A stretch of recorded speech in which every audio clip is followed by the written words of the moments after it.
has created more millionaires over the last 30 years than almost any industry in history. Yet despite using technology every single day, most people don't understand the fundamentals of it and actually how it can create wealth.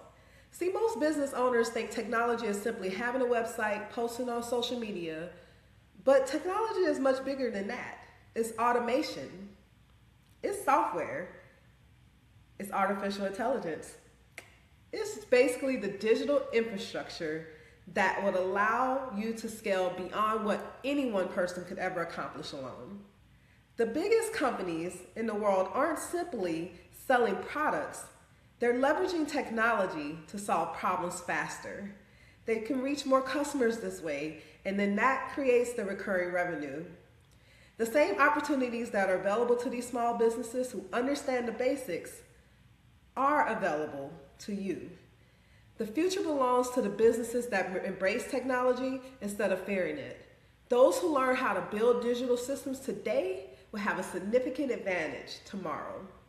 So today's conversation is about simplifying technology and helping entrepreneurs understand how digital strategy creates wealth and exploring how every business, regardless of size, can use technology to work smarter so they can compete on a global level. Today's guest is Antione Scott, CEO of IT Digital Strategy, technology leader dedicated to helping businesses leverage digital solutions to grow, innovate, and stay competitive in an increasingly connected world. Through his work, Antione helped organizations understand that technology just isn't an expense, it's an investment that creates efficiency, expands opportunities, and builds long-term value. From digital transformation and business strategy to emerging technologies and innovation, he helps companies turn complex technology into practical business solutions. Today, we'll explore how technology is reshaping entrepreneurship, why digital strategy is essential for growth, and how businesses of every size can use technology to generate wealth. Please join me in welcoming Antione Scott to the Next 250. Okay. So you say you grew up? Yeah, I grew up in the inner city. Typical, stereotypical, good times, whatever stereotypical. That was my story. And I was going to school in Harlem. I grew up in Harlem, New York, during the heroin and the crap academic. I lived throughout those 2 decades of that situation. And my eureka moment was I was in junior high school and I was sitting in the auditorium and we have assembly every Wednesday, and this black man walked into the assembly hall and he was dressed in a full NASA outfit. And he came up and he said, "I'm here to give a special award to this kid named Antione Scott because he has the highest grades in math, science, English, social studies in the school. And I think he has a future in technology. And I want to personally recognize him." And he gave me an autographed picture of him. And I was like, I didn't even know black people were astronauts. I never thought of a black man. He said, "Yeah, I just came back from being the captain of managing a spaceship to NASA." And he said, "I went back to Texas and I heard about you and I just wanted to come here and meet you." And before that, all I thought of black people was garbage men, work for, the city, do, just very, blue collar work. I never even imagined me doing technical work. And I had the highest grades in my whole school. So without that inspiration, and then, oh, by the way, that guy went on to be the head of NASA, appointed by the first black president. He was the first black head of NASA, and he was selected by the first black president of the United States. And if you go to NASA Space Center, where he was, they have a big bust of him called Dr. Charles Bolden. And I took my 2 young black sons there, and I said, "This is the man that made me who I am today because of images, because of representation." And we don't have that representation. So I'm sure that I was no different than the other person. And it's the same thing with technology. When you think of AI, like, oh, you gotta be some type of, Chinese or Indian. And again, I'm not anti them. I'm just letting us know that we need representation in all spaces. I remember like, and just another really quick example. I remember when I was watching, went to the movies and to see Spike Lee movie School Days. And when I saw School Days, I was like, I didn't know they had black colleges. So then I was like, I want to go to a HBCU. And that's where I went to Tuskegee and I met my wife to this day because Spike Lee, who was a Morehouse graduate, created images and showed that black people can go to school. And I was like, I want to pledge alpha. And what was even more amazing, and I won't say anything else, what was really shocking is because the lead character in that movie, I used to see him every day in junior high school, Larry Fishburne. He was like, yeah, I'm an actor. I'm trying to get back into business. And man, we're like, that's seeing these images, representation matter. So I've always felt like I want to be an advocate for representation from a technology perspective to help bridge that digital divide. Awesome. Thank you for coming on to the Next 250. And I know you met me through some works with Juneteenth. And it's important to know that, while we continue the efforts of works like Juneteenth, things of that nature, that we look ahead. Like, what does the next 250 years look like? So we're basically a grassroots effort to make sure every businesses have the resources and tools that they need in order to generate wealth. And so what I like about what it is that you do in tech is you help these businesses to, get in touch with those, those technologies, those digital systems and things like that. I find that interesting because while, tech is a hot topic right now with AI and things like that, there's still a lot of people that don't quite understand what comes with tech. So can you tell us a little bit more about what it is you do for companies? Sure. So what I do with companies, IT digital strategies, is I'll focus on really helping organizations maximize their technology investments. What that means is we focus on, number one, what are they trying to accomplish from a business perspective? Are they trying to reduce costs? Are they trying to maximize profit? Are they trying to increase revenue? Are they trying to enhance their brand? Are they trying to make their processes more efficient? And so we figure out what they're trying to accomplish from a business perspective first. And then after that, we have the business conversation with the business folks. Then we go back and we talk about what their current technology investments are. And we talk about how those technology investments are tied to their business outcomes. So before you kind of jump into the technology side, I work with you. And I sit down and say, what do you want to be when you grow up? What is your aspirations? Don't talk to me about how hard it is. Think big, think bold, and then start at the end as far as your big picture. And then once we align on what your future state is, how close are you to that future state? Are you 6 months away?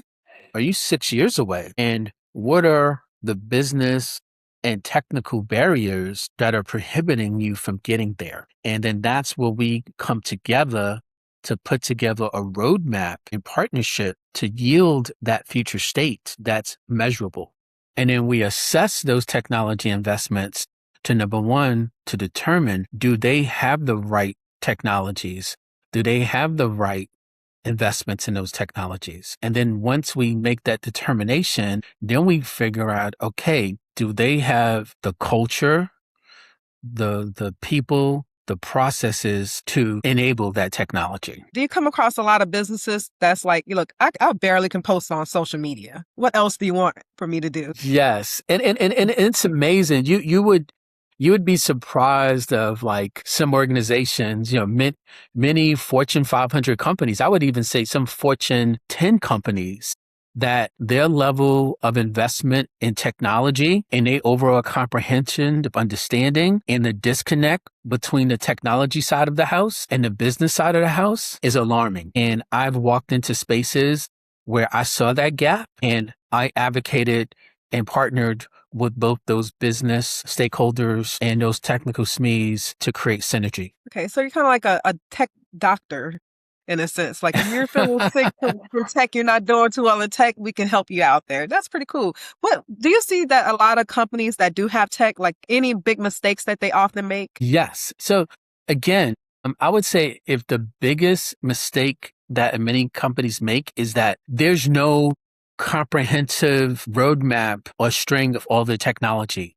In other words, their technology is very siloed. Like you'll have Sally, she's responsible for that, and she's kind of in one room. And then Bill, he's responsible for this. He's able to in other room. And Sally doesn't really know what Bill's doing. And then no one above them. So the technology and their overall efforts are very siloed. Like, I guess a good example of this is if we go back to 9/11, and when we had that tragic day in America, one of the things that America had to overcome is they had all this information about all these different people, but none of those systems can talk to each other. So it took a long time to get information. You had to leverage many manual processes to just share that information because that information was so siloed. Data is the real, like you say, data is the oil of today. It's the water of today. It's about data. That's why AI is so big. And so, there's a concept that they have in technology. It's called garbage in, garbage out. If you have bad data and you can have the best system and you feed that, I would just call it non-hygiene data through a system, you're not going to get the outcomes that you're looking for. Imagine what your business could accomplish with a virtual assistant. See, hiring developers, web designers, IT specialists, and digital marketers so you can focus on growing your company while your team builds the technology that scales it. Which is why we have partnered with Remoting.work. Click the link in the bio to learn more. We understand hiring can be time-consuming and costly for business owners, but it doesn't have to be. Introducing Remoting.work, a smarter, simpler way to connect with qualified, full-time employees from anywhere in the world. And it doesn't have to break the bank. With rates starting at just $5 an hour, building your dream team has never been easier. From posting job openings to interviewing and hiring directly on the platform, Remoting.work gives you access to talented, educated, and experienced full-time employees. Through our network of accredited managed global work sites, you will find vetted professionals ready to elevate your business. Visit www.remoting.work or call 833-633-3434 to get started and hire your first global employee starting at $5 an hour. Remoting.work. Think differently.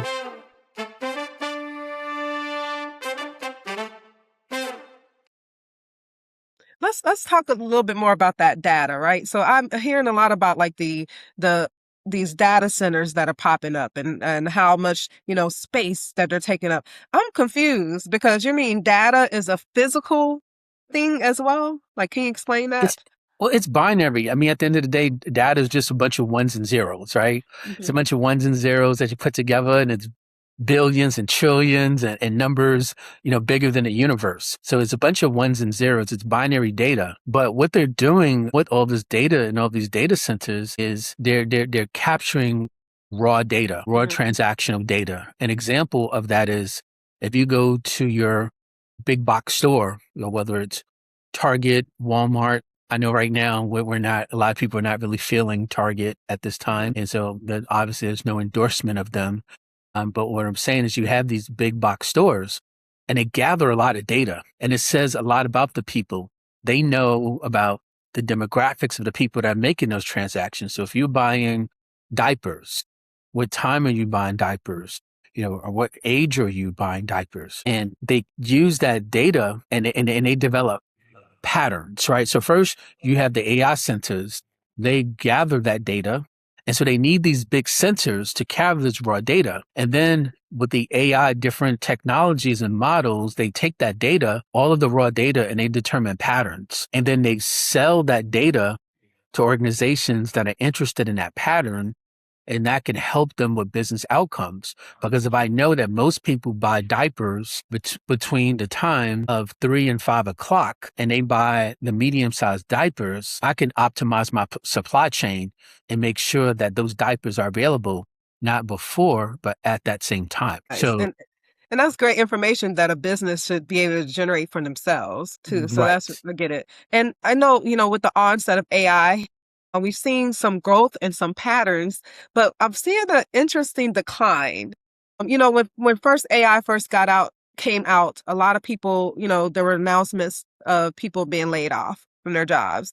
And now we're seeing people going, we don't know if that was quite a good idea to do. Can you talk to us a little bit about that? Like, why is it that, yes, AI is great for growth, but there are some key components that humans have to do in order for AI to be, beneficial. Right. Okay. So if you just go back historically, right? Technology has always impacted labor in the market. Let's go back to the biggest sin in America, slavery. Slavery was optimized when they came out with the cotton gin. People couldn't really, get the seeds and everything out. But once they improved the technology, through that created a bigger market for that.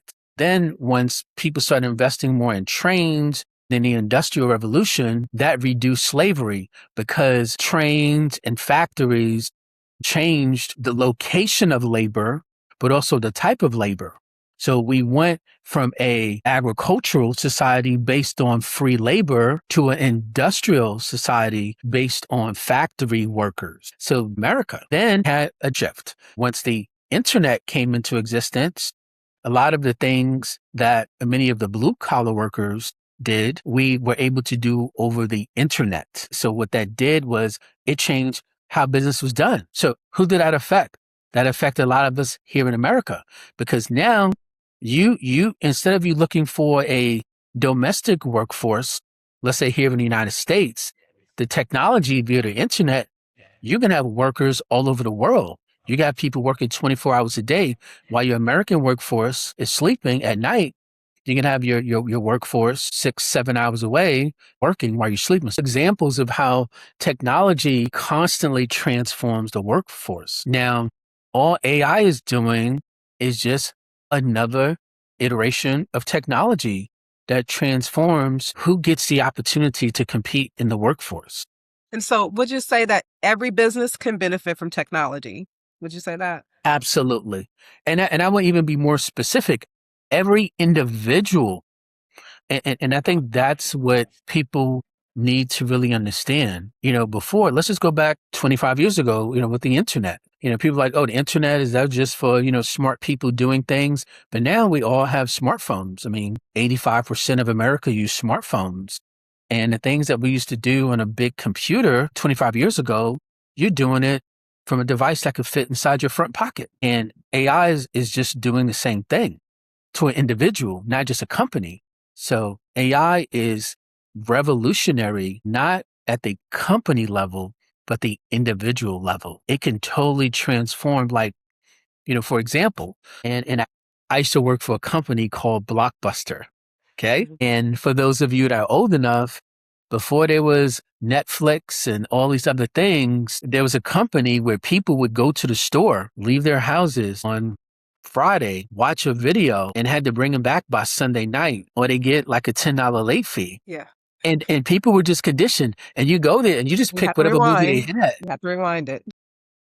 And I was working at Blockbuster when these two California guys and said, hey, we started this company. It's called Netflix, and we want Blockbuster to buy us for $40 million. And the executives that I worked with laughed at those people and said, what, we're Blockbuster. Why would we have to buy this little California company from these hipsters? We're in Texas. We're bigger than life. We'll just create our own Netflix. And they did not invest in technology.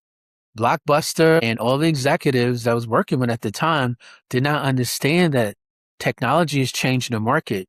You're in constant competition with technology and the evolution of technology.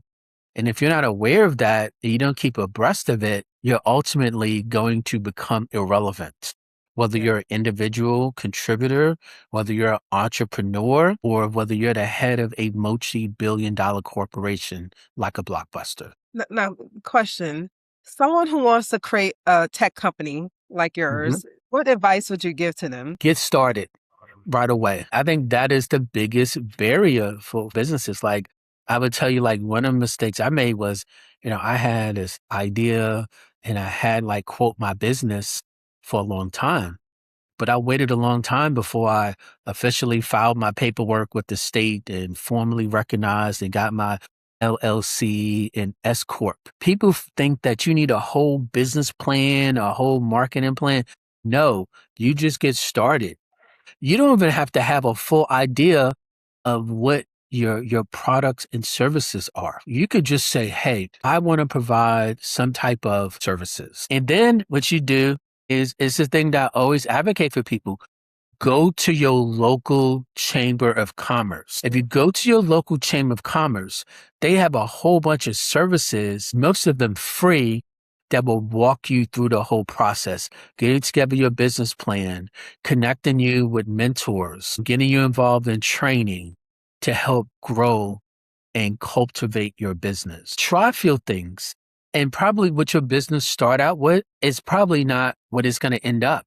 You may think, your business is, just doing, party promotion, right? And you may end up like, hey, you realize you got the best flyers, right? And all these other people that are doing party promotion, they love your flyers. So you go from just doing party promotion to just flyers for people that do party promotions, because that's what you evolving to. Another thing that I always tell people is don't give your product away for free, right?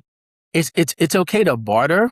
It's okay to give people kind of a trial, but if you make your product or your service free in perpetuity, it's like, why pay for something that you could get for free? So you're essentially marginalizing your service. So you have to put a dollar and cents, and you got to value your own time and your own expertise. If you don't value your expertise and your time, why would someone else do it? If I'm going to allow you to sit down with me and talk to me for 2 days and strategize, and in those 2 day time, I give you my whole playbook, why would I call you back and give you money?